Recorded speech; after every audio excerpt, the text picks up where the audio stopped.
Welcome to Good for Bitcoin, a weekly show recorded live every Friday, where we recap the top events of the week and talk about everything that is good for Bitcoin. If it's built on Bitcoin, then it's good for Bitcoin. Let's get started.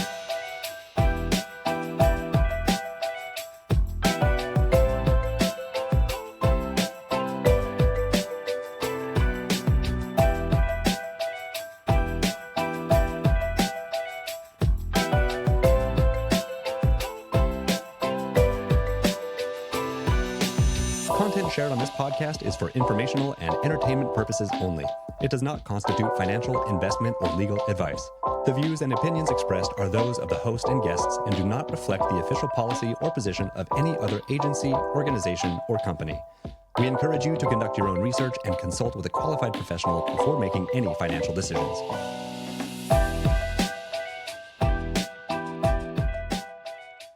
Well, hello everybody, and welcome to Good for Bitcoin. We are live on goodforbitcoin.com. Thank you everybody for tuning in week over week, and we are officially out of extreme fear and we have moved up to just plain fear. Things are looking up this week. Kate, how was your week? I had no fear. I was feeling like vibes were good. I agree with you. I feel like it was kind of like a slower news week, but all the news that came out was all really good, is that's what it felt like for me. Yep. Yeah. I don't know. Yeah, I'm with you on not the 4 week cycle, the 4 year cycle. You know, I kind of lost faith there for a little bit, but honestly, I'm like, yeah, I don't think it's gone, and I just think that we're operating in that right now. And I've seen some. I think Adam Back had like a price prediction for like end of 2028, Bitcoin at like $1 million or something, or 500,000, and that aligns, you know. We'll see. Yeah, I mean, the difference between 500,000 and $1 million is quite a bit, but we'll see. But yeah, we are the highest that we've ever been on the fear and greed chart since January. So things are looking up, at least on the timeline elsewhere, I guess, just outside of Bitcoin, just in crypto in general. Yeah. Lots to talk about this week. Got to start, of course, with all of the public company news. Strategy bought 34,164 BTC.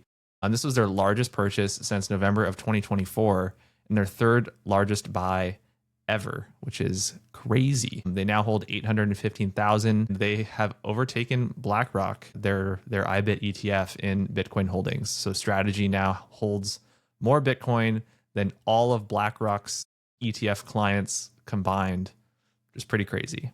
That's wild. Considering one we have on here is BlackRock scooped up 900 million in Bitcoin through its iShares Bitcoin ETF trust. So like, yeah, it's hard to like comprehend the number, I think sometimes, just like how much more ahead Strategy is than everyone else. It's pretty crazy that, yes, Saylor buys like more Bitcoin each day than I will probably ever be able to buy in my entire lifetime. It's just, it's pretty nuts. Yeah. Save some for us, please. No, he had no AI images on the timeline this week, though. So well, that's pretty bearish, actually. Factor that into the fear. It's not good. Fear and greed. Yeah. I saw another thing that they are also now proposing semi-monthly dividends of STRC, which they say will help stabilize their price. I guess like every month, whenever they pay dividends, like everyone just like sells it after the dividends go. So I think they're just trying to like kind of stabilize that a little bit, which makes sense, I guess.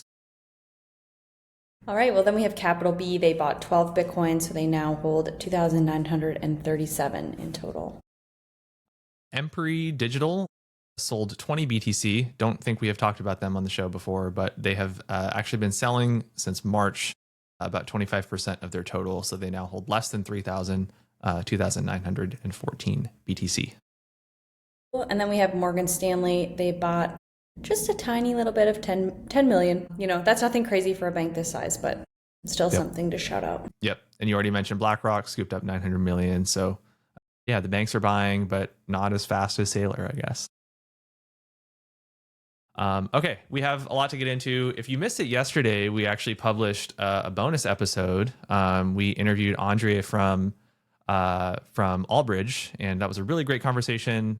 A lot of Stacks news this week as well that we're going to get into. But one of those pieces of news was that USDC is now on, Allbridge now supports Stacks through Allbridge Core. So you can now bridge USDC from 16 other chains, I believe. That is the number. It's 16 now. Yeah. To and from Stacks. And what's really cool is it's both USDC and USDT. Yeah. From other chains. So yep. Making it a lot easier to get into the Stacks ecosystem and out of the Stacks ecosystem, right? It's good to have liquidity both ways. So really great convo. For those that missed it yesterday, go check it out. It's on the website. But I think we'll be posting some clips of that throughout the week, next week. But yeah, one of the things that we talked about on the conversation yesterday was this one that we didn't talk about last week, but this one's big. So 2026, there is the biggest crypto exploit that has happened so far this year. $192 million was drained from Kelp DAO, and with Wrapped Ether stranded across 20 different chains. And I didn't get a chance to do some bullet points on this, but there was a lot of conversation on the aftermath of this hack, this Kelp DAO hack. Basically caused, I think Arbitrum was one of the main ones that was causing a lot of controversy because their governing body or something ended up freezing a bunch of the wrapped ETH that was on their chain, which calls into, decentralization into question. If one entity or one governing body can freeze, a bunch of assets like that, is that chain actually decentralized and worth using? So that was a conversation that we got into. Are people, because they also support Arbitrum on Allbridge, are we seeing a lot of people maybe moving away from Allbridge away from Arbitrum, and moving to other chains? So that was interesting combo there as well. Yeah. And I mean, when you look at sort of what the exploit is about, it's either attacking infrastructure, right? And that's when you realize who's decentralized and who's not. And it pulls you into this question, if there's only one sort of body maintaining a bridge or some kind of custodial feature, why wouldn't you use a centralized entity that at least has insurance for when things like this happen? And it feels like it just keeps happening, things just keep getting exposed like this. And I don't know, it's just so important to have security and transparency as the forefront, and to understand who's verifying, who's a node maintainer, all of these things. If the Lazarus group has their eyes on you, they're coming for you. Yeah. It's kind of the philosophy that I've been having on my job search also. I'm looking, ideally I want to work for a Bitcoin company, right? But if it's not a Bitcoin company, I would almost rather work for a centralized, exchange, centralized onboarding provider, some place like that, versus some Ethereum company. That's just kind of where my head's at. So kind of interesting that, it's either you have the full decentralization through Bitcoin, or might as well just use CeFi. I'm with you. Yeah, at least they have some insurance if something goes wrong. Mm-hmm. Yep. Somebody to blame. Yep. All right. Then we have some big news on the Hermetica front. This one, they had two big announcements that came out from them. So on Monday, they announced that USDH, which is their yield-bearing stablecoin, is earning from STRC. So that's pretty cool. They also got an endorsement by Sailor on the timeline, which Huge. It's I saw your awesome. tweet about that. It's so cool. I know, it's so cool. It's just at least Hermetica Stacks is on the map, at least there. So I feel that's just such a huge endorsement to have. And then on Tuesday, they launched HBTC, which is also earning from STRC and also from basis trades, and then dual stacking on Stacks. So pretty exciting stuff for them. I know that they've been working on this for a very long time. So yeah, HBTC, it acts like a bridge Bitcoin. So it's you putting your native Bitcoin in and you're getting native Bitcoin out, and the HBTC is basically earning the yield from all these different strategies for you. So by Wednesday, they had 25 additional Bitcoin flowing in, and they're at their 50 Bitcoin cap right now. And I think they're keeping it here, just, testing it out, seeing how it works. But I imagine big things for this product. And, one thing I've always appreciated about Jakob is just how he preaches transparency, and you can just tell that he's a Bitcoiner, and he used to work at Kraken, and he talks about security so much. And I just think that is very much exemplified in the products that they build. So I'm super excited for their team, and I would imagine there's a lot more to come for this. Yeah, I think it's super cool. I put in a little bit of Bitcoin into HBTC before the cap was full. Super easy experience. I think the worst part was that because I was bridging in L1 Bitcoin, I had to wait like 20 minutes because the blocks were a little bit slow. But once it actually cleared on the blockchain, you know, it was super smooth, and you can just go on their dashboard and you can see that it's on there. So they make it really easy. I was talking with Jakob the other day and trying to get him on the show. We have, you know, Bitcoin Vegas is next week, and then is it Consensus Miami? Something in Miami? Yes, the following week. Consensus Miami the following week. So he's going to be traveling, but we're going to try to get him on the show once he's done doing his rounds of traveling. To talk a little bit more about that, because STRC plus like Bitcoin yield on chain, like that's this show. So it's going to be a really cool convo, and looking forward to that. But yeah, it's pretty cool. So yeah, congrats to the team at Hermetica on the launch. Yeah, reaching that cap. And I also think like it's really cool because, you know, when I was less likely to like give this type of advice earlier, but like I wouldn't personally consider like going from like L1 BTC to HBTC like a swap. I would consider that like a bridge, like for tax purposes. Like personally, that's how I'm thinking about it. So it's really cool that I have the opportunity to like bring some of my Bitcoin, you know, into this kind of vehicle and earn a little bit of yield without having to worry about like the taxable, you know, consequences of that. So, so I'm enjoying it so far. It's only been a couple of days, but we'll have to track that and see what the APYs end up being like next week once things have stabilized a little bit. Yeah, that'll be good. Because right now I think they're around 5, maybe a little over 5% for HBTC, and I think almost 7% for USDH. But obviously those vary. Those are not fixed rates by any means. It'll be good to see once things stabilize, like you said, how that plays out. But pretty cool stuff. Couple small ones. I saw that Starknet, they dropped their Shinobi upgrade, which adds the infrastructure for private transactions on their network, Starknet. They're using Starks, which is a type of zero knowledge proof. And one quote from their tweet said, "In simple terms, you can now prove a transaction is valid without exposing the full balance sheet or activity behind it." Yeah, what if we, you know, bring something like zero knowledge proofs to like a Bitcoin L2 that allows you to, you know, transact privately, but obviously still, you know, benefiting from Bitcoin. I think like that's kind of the dream. So really cool to see, you know, I mean, Starknet's still like a little bit more kind of Ethereum coded, I think, but still cool to see, you know, some ZK news, which I know you're always very excited by. I'm always sending him like, do you want to work for Zcash? Yeah. I don't know. I just think like privacy tech is cool. So I don't always like fully understand how it's happening, but I just think that like I don't know. I feel like I just support people who, want to build things that allow us to enable privacy if we want to, because I just feel like we live in a world where we don't have a lot of privacy.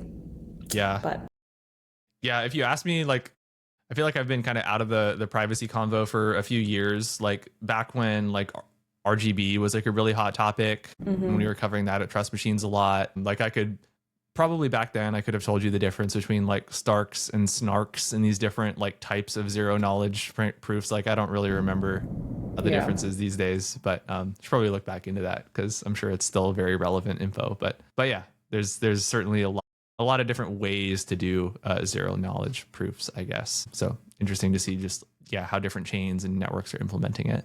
Yep. In more privacy news, Bitcoin Core version 31 was released, and this one's pretty cool. So the most notable improvement is privacy related, although it's not like zero knowledge. But if you're running a node, you can basically enable this private broadcast flag, which will only broadcast your transaction on the Tor or I2P networks. Basically what this means is that your IP address, thus your location, is not known to the recipients if you're running your own node and you're sending Bitcoin through like your own node. So the originator sends, and also if you send two otherwise unrelated transactions, they won't be linkable because a separate connection is used for broadcasting each transaction. So, you can still see that like, oh, this wallet address sent to this amount of Bitcoin, but you won't be able to see like, oh, this node broadcasted this transaction from this location. So pretty cool update there. Nice. Feel like, most of the time Bitcoin Core updates are not like the most exciting. Flashy. It's usually just like small little fixes here and there just to optimize things. But I thought this was a kind of a larger one that seemed pretty interesting. So worth noting. Yeah, I like it. Yeah. And then we have some news out of the Coinbase circle. Yeah, you added some more information in here, so I'm curious your thoughts. But the Coinbase they have their own quantum advisory council, and they published this paper on quantum computing and blockchain. And I didn't get a chance to read through it this week, but I'm curious if you did, and what you thought about it. I didn't read through it, but it kind of just seems like, again, like they're kind of like sounding the alarm on what's coming and what needs to be built. And the board is pretty legit, the people that are like researching and backing it. So I feel like we've talked about it before, but it's like Stanford and Ethereum Foundation and some other big names are in there. But then like I just looked at like what the Bitcoin core devs have done so far, and we've covered it quite a bit. So I just thought it'd be like good to touch on. So yeah, I found out like since December there's been more than 5 like serious post-quantum proposals. I'm not going to pronounce all of them because I simply can't. And the acronyms are just so tough sometimes. Yeah. But I feel like some of the most notable ones, like BIP 360, this was the pay to Merkle route, which removes public keys from being permanently on chain. And a company called BTQ Technologies already implemented it on testnet. There's been proposals for different opcode changes, and then there was the BIP 361 one that we covered that was pretty controversial. Basically, it would just freeze coins that didn't migrate to quantum safe addresses. But yeah, I just thought it was interesting that like there's 17 named researchers that are like actively working on this right now. So, Coinbase is saying like we need to start preparing, and we have a lot of people sounding the alarm, and the devs are working. And like you said, they're quiet and they're not always flashy, but it's not like there's been no movement, I guess, towards finding solutions on this topic. Yeah, I think Nick Carter is one of the people that was like super loud on how quiet kind of the devs were when it comes to like being quantum prepared. Because when you look at kind of public forums and like the bit devs or the whatever the talk kind of forum is that's like private, the mailing list, like there wasn't a lot of information in there. But then meanwhile, you had like certain like devs or core, maintainers that were coming out saying like, oh no, we actually are having these conversations. But the question was like, where? Yeah. So I guess, it's certainly like in the past like couple of months. Yeah. Especially with this Google paper that has come out. There's been a lot more conversations about it, I feel like, publicly, which is great. So, hopefully Bitcoin will be prepared and fully implemented by the time we get to this quantum break that happens. But yeah, I mean, certainly, Coinbase, Google has like a huge like quantum computing, arm. Like all of these huge companies are sounding the alarm, which is making it feel more urgent. And it seems like that urgency is being, acted on, which is good. I'm just laughing at this next one that we're going to talk about. So the question is, was Satoshi found? There's this new documentary, Finding Satoshi, dropped yesterday on Thursday. And I guess it claims that Satoshi was actually 2 people. It was Hal Finney and Len Sassaman. And I think it's super interesting. I haven't had the chance to watch it yet. I was going to try to do it over the weekend. You do have to pay for it. It's not like a free, documentary or anything. Because the other one was like on HBO. So if you had like HBO Max, you could watch it. But anyway, I think it's super interesting that there is this claim of 2 people. I think a lot of people in the past have like discredited it from just being only Hal, because there was like, they were matching up like, but before Hal had ALS, he was like a big runner. So he was in like these marathon runs, and they were like matching up like the timestamps and would see that like, oh, Satoshi posted this, post on the Bitcoin forum at the same time that like Hal was like actively in a race. So like it couldn't be Hal. And so there's like certain things like that, that people were discrediting. I have heard just like in circles talking, with like certain like kind of larger Bitcoin people connections that I have, that like a couple like pretty big people did like that I've talked to have like basically said that they thought it was Len. Mm-hmm. And when the other documentary that came out a few months ago, I forget the name of that one. The one that Yeah, I know what you mean. that suggested that it was Peter Todd. Yeah. Before that happened, all the Polymarket stuff was pointing to it being Len before it like way switched over the other way to, it being Peter Todd, which I don't think like a lot of people didn't believe that was actually true. But yeah, there was like a couple like interesting things with like Len. Len also, it was actually just the other day too, that it was like the 15th anniversary or something of like the last post that's like Satoshi had ever made on the Bitcoin forum. And then it was like maybe a few weeks or like a few months after that last post was when Len Sassaman, he committed suicide. Mm-hmm. So we have Hal and Len, they're both no longer living. I think that is probably the best case scenario, that Satoshi isn't alive anymore, and those coins truly are, not going to move. And, there's a little bit of a comfort there, I guess, that, that is the case. I don't know. I have to watch the thing over the weekend, and maybe we can both watch it and we can come back with our thoughts next week. But yeah, I think, if that truly was true, and it was like both Hal and Len that were, the creators behind Bitcoin, I feel like that would be like a nice conclusion. And I've heard a lot of people on the timeline that have, that have watched it have said that it was like just really well done. And it wasn't like some big like mystery arc, that some of the other ones did. Yeah. It like honored them well. So we'll see. If that actually ends up being, very true or not. Just 2 weeks ago, there was like, that also huge investigative report that said that it was Adam Back. Back, yeah. So who knows? Who knows really? I know. But yeah, super interesting that there's like this claim that it was actually like both of them and not just one or the other. That's cool. Yeah, I think I would love to watch it. I think that would be, honestly, I tend to just not watch a lot of them because I like read the reviews and people are like, yeah, this is kind of like, this is a waste of time. But I've seen a lot of people basically claiming like this was really well done and it could be worth it. So I'll check it out. Yeah. Just some quick headlines to get through. So you added this one in here and I saw it too. I ended up enabling it and then just like disabling it because I was just like, I don't know, not super useful, but X now has the ability, to add Bitcoin and crypto specific content on their timeline. Are you using this?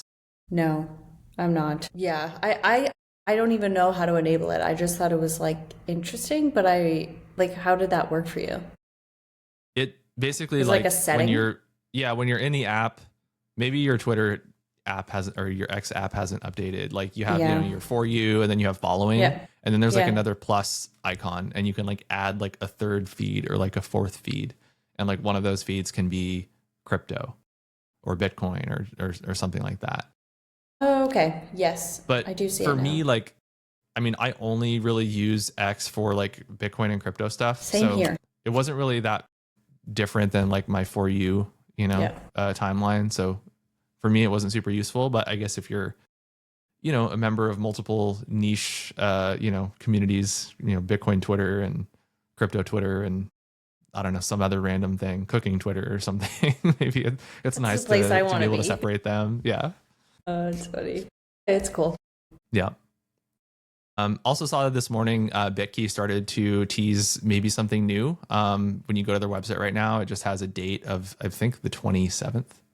So we shouldn't have to wait too long. But the BitKey, the actual BitKey, launched in March 2024. It's been over 2 years on the BitKey, and in hardware, the hardware world, 2 years can be a long time. So maybe they're coming out with a BitKey too. We'll see. That would be cool. Yeah. Yeah. We talked about this one last week. Justin Sun, he's suing World Liberty Financial. Last week we were talking about this. I think Sun invested like $45 million into World Liberty Financial. This is like the Trump family crypto project. And he was basically saying that they secretly froze his funds and then just like took away his voting rights and ability to use the tokens, and basically is going after them now because he claims it was fraud. But I guess he's like still supportive of the family and that he's still pro-Trump and everything. He's just saying like the World Liberty Financial Group is fraudulent. So yeah, we'll I think see. he's just trying to like cover his ass a little bit, Yeah, and like on both sides. Yeah. yeah, like multiple times, like in his tweet, he's like, I've always been and remain an ardent supporter of Trump and his Yeah. administration's efforts and blah, blah, blah. This lawsuit doesn't change how I feel about him. Yeah. Kissing his ass a little bit. Yeah, big time. He's like, give me back But my yeah. 45 million. Yeah. Yeah, because we covered it last week, but they had like kind of like the lending borrowing scheme where they were like printing their own tokens, borrowing against them, and just not a good DeFi incentive loop. Yeah. Yeah, that show ended up performing pretty well. That was like one of our higher shows over the past few months. And people were really interested in that topic of World Liberty, issuing a lot of their own token to, take out a loan. Yeah. You don't love to see it. You don't. So we talked about this also with some we did talk about this with first Iran was looking for, USDT or some stable coins, right? And then it was reported that they were looking for Bitcoin. So the other day, Tether froze $344 million in USDT, and a lot of people were speculating, like, where did that money come from? Today, I guess there was an article or a headline from CNN saying that those holdings were actually linked to Iran. We tried to warn Iran about not taking, stable coins that they could get frozen. And, this is what happened. So this is what happened. Should have listened to the show. And then, so the Admiral of the U.S. Air Force, Samuel Paparo, I guess he was telling lawmakers that the military operates a Bitcoin node and is running operational tests to secure and protect networks using the Bitcoin protocol. So I saw this on the timeline. It went pretty viral. It's cool. Just like a legitimate signal that the government is, I don't know if you call it protecting Bitcoin. Actually, anything with like the military, like you just don't really know what's going on, but it's like actively experimenting with the network for resilience and stuff like that. So it's cool to see. I'm sure the US is also, doing tests in terms of like quantum resistance, and like sure. That's also something that they're paying attention to. Yeah. Yeah. And then the next one that I thought was pretty interesting is overseas in Russia. So their state Duma officially recognizes crypto as property, but they still ban it as like everyday usage. So they're going to be recognizing most likely Bitcoin and Ethereum first, and it will just be recognized as property under Russian law. But like using it to pay for goods, services, salaries, like everyday transactions is still illegal. But they passed this into law this week, so I don't really know what that means for the Russian people. I guess you can just hold it and they can't do anything, but so like Russian just Duma. store of value maybe, but you can't like not a medium of exchange. Pretty much, yeah, exactly. Okay, well, I think that wraps it up for the week. Again, kind of a short week, but everything. I think there's some good stuff happening on the timeline. Good stuff happening in the Stacks ecosystem. Yep. Love to see that. And we will see y'all next week. Thank you for tuning in. You can go to goodforbitcoin.com to check out all of our episodes there. And don't forget to go and check out our episode that we posted yesterday with Andre from Allbridge. That was a good convo. And thank you everybody for tuning in, and we will see you all next week. See you guys. Bye. Bye.